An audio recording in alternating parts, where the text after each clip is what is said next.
हम अभी तक जितने लोगों के विचारों को सुने उसमें संविधान की समस्याओं की जड़ पर किसी की उंगली अभी तक नहीं गई। हम संविधान की समस्या की जड़ को थोड़ा सा कुरेदेंगे, क्योंकि समस्या संविधान में नहीं है। संविधान जहां से निकल के आया है, समस्या वहां पे। सबसे पहले यह देखिए कि संविधान बना किन परिस्थितियों में। द्वितीय विश्व युद्ध हो चुका था, ब्रिटेन पूरी तरह तबाह हो चुका था।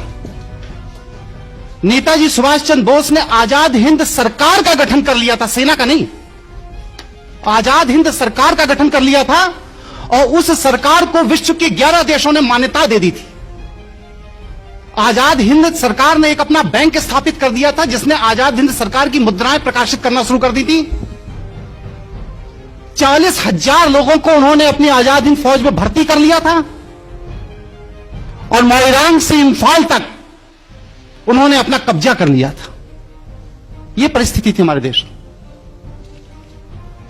बंगाल का हर इंसान नेताजी सुभाष चंद्र बोस के स्वागत के लिए अपने दरवाजे पर हथियार लेके खड़ा था कि नेताजी की फौज आ जाए और मैं उसके साथ हिंदुस्तान के अंदर से अंग्रेजों को भगाने के लिए निकल पड़ूंगा। यह परिस्थिति थी हमारे देश में। हमारे देश के अंदर फरवरी 1946 में नौसेना ने विद्रोह कर दिया था। अंग्रेज परस्ती से इंकार कर दिया था नौसेना ने। अप्रैल 1946 में ब्रिटिश इंडिया की पुलिस ने हड़ताल कर दी थी। जुलाई में डाक विभाग ने हड़ताल कर दी। जिस डाक विभाग के बड़े बड़े चर्चा अभी करके गए हैं, उस डाक विभाग ने अंग्रेजी की दासिता से इंकार कर दिया था। उसने कहा था मैं नहीं मानता ब्रिटिश गवर्नमेंट की सरकार को। रेल ने अगस्त 1946 में हड़ताल का नोटिस दे दिया था ब्रिटिश गवर्नमेंट को। 1964 में जब एटली, जो उस समय ब्रिटेन के प्रधानमंत्री थे, वो जब भारत आए और बंगाल के गवर्नर के राज्यपाल भवन में रुके, तो उन्होंने कहा कि हिंदुस्तान को आजाद करना हमारी मजबूरी थी। इसके साथ बहुत लोग मेरे इस विचार से असहमत होंगे, लेकिन मैं फिर भी इस बात को कहता हूं कि भारत की आजादी का श्रेय किसी भी भारतीय नेता को नहीं जाता। भारत की आजादी का श्रेय एडोल्फ हिटलर को जाता है। अगर एडोल्फ हिटलर ने द्वितीय विश्व युद्ध में ब्रिटेन की अर्थव्यवस्था को ध्वस्त न कर दिया होता, तो आज भी ब्रिटेन की सरकार हमारे ऊपर शासन कर रही होती। एडोल्फ हिटलर ने अगर जापान को निर्देशित करके नेताजी सुभाष चंद्र बोस को आजाद हिंद सरकार बनाने के लिए बाध्य न कर दिया होता, तो आज भी भारत के ऊपर ब्रिटिश का शासन होता। ये विश्व स्तरीय परिस्थितियां थी, जिन परिस्थितियों में हमारा संविधान निकल के आया। कैबिनेट मिशन भेजा गया, उसने यहां पर आकर विभिन्न नेताओं से चर्चा की, बातचीत की, और जाकर रिपोर्ट सबमिट की उसने बाकायदे कि भारत के अंदर एक नेहरू ही एक ऐसा नेता है जो कमजोर व्यक्तित्व का है और उसको किसी भी महिला के माध्यम से पटाया जा सकता है। रिपोर्ट सबमिट की, ब्लैक एंड व्हाइट में, वहां के पार्लियामेंट्री डिबेट में। और बस नेहरू को पटाने के लिए माउंटबेटन को इस्तेमाल किया गया। उस समय वो वर्मा में लड़ाई कर रहे थे, उसकी अध्यक्षता कर रहे थे, उनको वहां से विड्रॉ किया गया, और बेबिन को यहां पर, जो कि इस समय यहां का वाइसराय था, उसको विड्रॉ करके माउंटबेटन को, एडविना और उनकी बेटी पामिला, इन तीनों को भारत में तैनात किया गया। और एडविना को प्रोजेक्ट दिया गया कि 2 साल के अंदर बस हिंदुस्तान की तबाही का 2 साल के लिए तुम्हें मौका दिया जाता। हम लोग बड़े गर्व से कहते हैं कि भारत का संविधान अंबेडकर जी ने बनाया। गलत है सूचना। भारत के संविधान निर्माण के लिए 6 कमेटियों का गठन किया गया था, और भारत का संविधान जो निर्मित होकर के आया, जो बाहर निकल के आया, वो भीमराव अंबेडकर की देन नहीं थी, जवाहरलाल नेहरू की देन थी।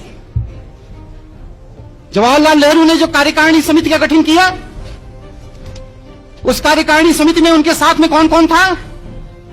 आसफ अली, के एम मुंशी, के शाह, के शांताराम, हुमायूं कबीर, डी आर गाडगिल। इन 7 लोगों ने मिलकर के भारत के संविधान के प्रारूप को रचा था। डिबेट हो जाने के बाद अंबेडकर को दिया गया कि अब इसका फाइनल शेप आप बनाओगे। और जवाहरलाल नेहरू को अपनी योग्यता पर विश्वास नहीं था। वो इस संविधान का प्रारूप एक ब्रिटिश विद्वान सर इगोर जेनिंग के माध्यम से तैयार कराना चाहते थे, लेकिन गांधी के विरोध पर उन्होंने इस संविधान को अपनी इस कमेटी के माध्यम से गठित किया और मिस्टर B.N. राव ने 27 अक्टूबर 1947 को भारत के संविधान का प्रारंभिक प्रारूप रखा, जिसके अंदर 443 अनुच्छेद थे और 13 अनुसूचियां। बात को इसी पर डिबेट हुई। हमारे यहां से कहा गया साहब भारत के संविधान में विश्व के बड़े बड़े देशों से बड़ी बड़ी चीजें ले ली गई, हमने सूचीबद्ध किया।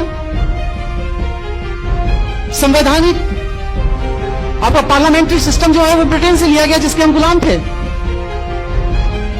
मौलिक अधिकार, संविधान की सर्वोच्चता, संघवाद में उपराष्ट्रपति, वित्तीय आपदा, ये सब हमने अमेरिका के संविधान से लिया। अमेरिका का संविधान क्या है? ब्रिटिशर्स जिन्होंने जाकर के वहां से इनको फ्रांसीसी स्पेनिश को भगा दिया था और यूरोपियों ने जाकर के वहां कब्जा कर लिया था। ये ब्रिटेन का ही तो उपनिवेश था अमेरिका।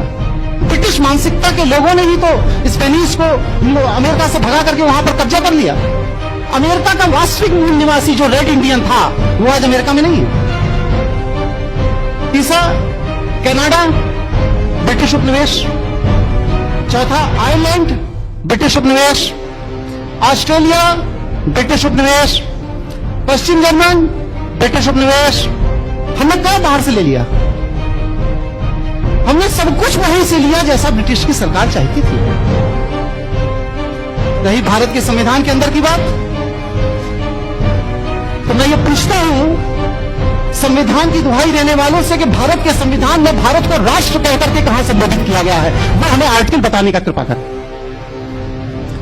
395 अनुच्छेद जो बढ़ के अब 444 अनुच्छेद हो गए, लेकिन इन 444 अनुच्छेदों में भी भारत को अभी भी राज्य का स्तर दिया गया। नहीं देने वाले अभी पहले यही तय करें कि भारत के संविधान में भारत को राष्ट्र कह के क्यों नहीं संबोधित किया गया। इसका सीधा साधा जवाब जो मैं समझता हूं कि आज भी भारत ब्रिटिश कॉमनवेल्थ के दायरे में ब्रिटिश का उपनिवेश है। इसीलिए आज हम जापान में एम्बेसडर पोस्ट करते हैं, चाइना में एम्बेसडर पोस्ट करते हैं, रशिया में एम्बेसडर पोस्ट करते हैं, लेकिन ब्रिटेन में हाई कमिश्नर पोस्ट करते हैं। हम श्रीलंका में हाई कमिश्नर पोस्ट करते हैं। पाकिस्तान में जितनी कॉमनवेल्थ कंट्रीज हैं उनमें हिंदुस्तान का उच्चायुक्त पोस्ट किया जाता है, एम्बेसडर राजदूत नहीं पोस्ट किया जाता, क्योंकि हम ब्रिटिश की उपनिवेश still today. General clauses act का सेक्शन 3(6) देखिए, उसमें साफ साफ लिखा है भारत के अंदर जहां भी केंद्रीय सरकार के कानून लागू होंगे वो सब ब्रिटिश उपनिवेश के अंतर्गत माना जाएगा। साफ साफ लिखा है।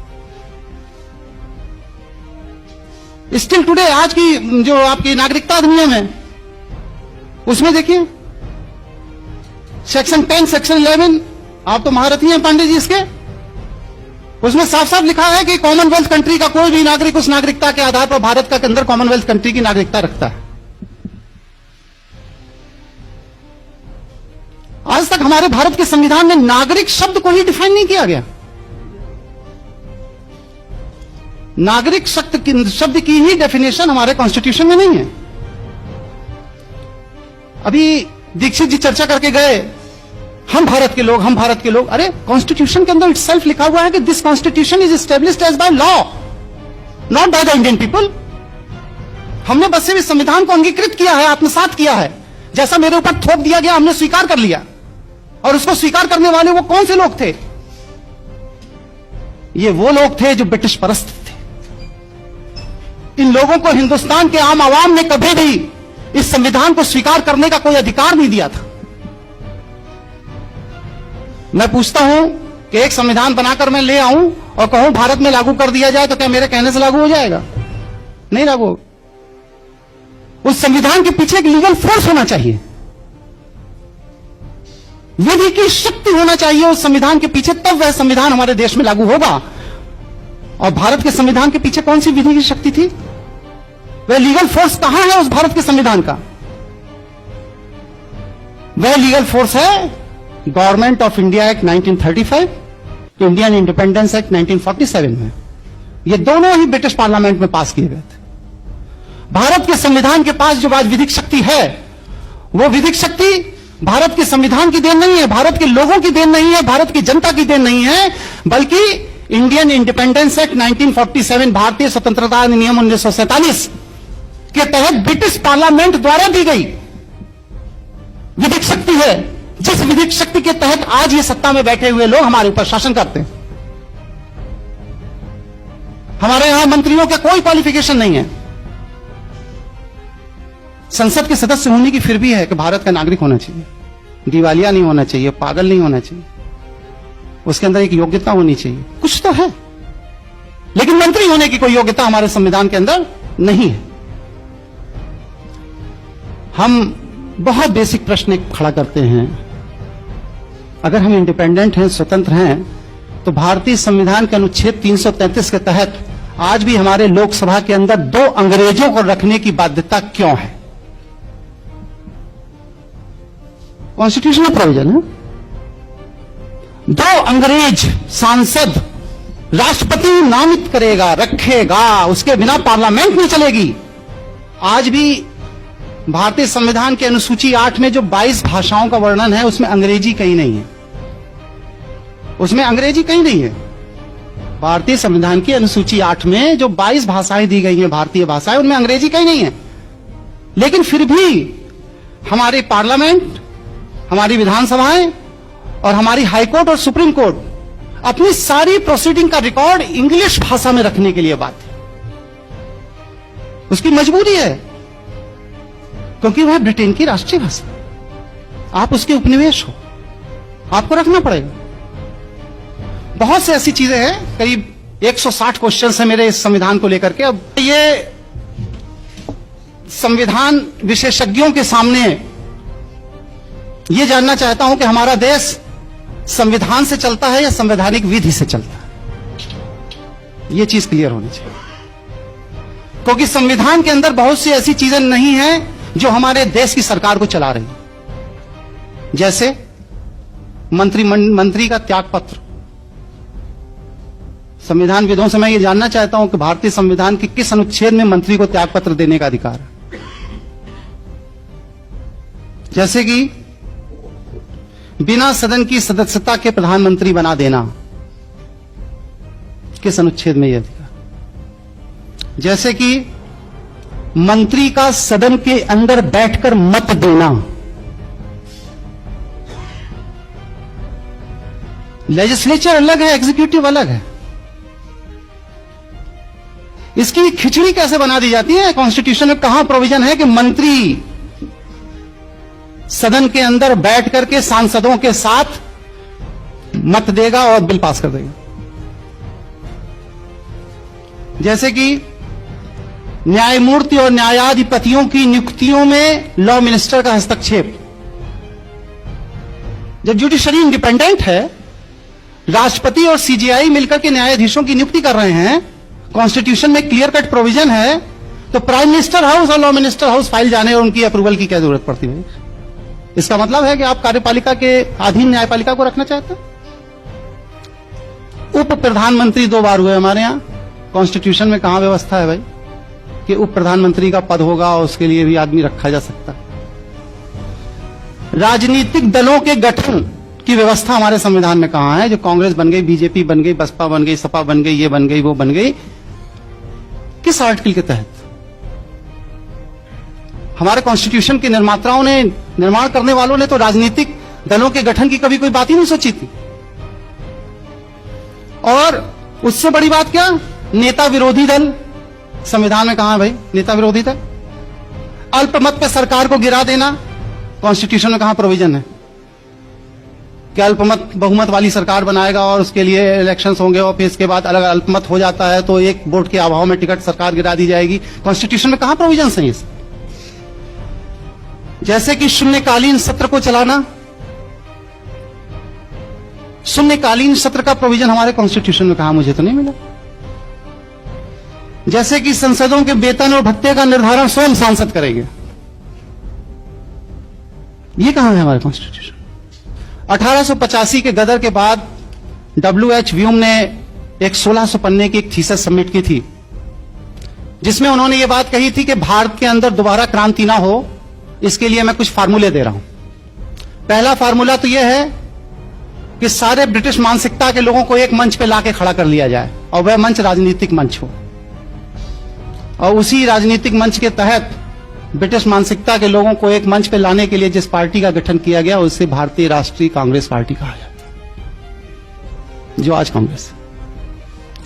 दूसरी बात, भारतीयों को बांटने के लिए धर्म, भाषा, क्षेत्र, जमींदार और किसान, पूंजीपति और श्रमिक, अमीर और गरीब, शिक्षित और अशिक्षित, हरिजन और सवर्ण के नाम पर समाज को बांट दो, इतने टुकड़े कर दो इसके कि ये कभी यूनाइट ना हो पाए, और जब ये यूनाइट नहीं होंगे तो क्रांति नहीं होगी, हमारा शासन चलता रहे।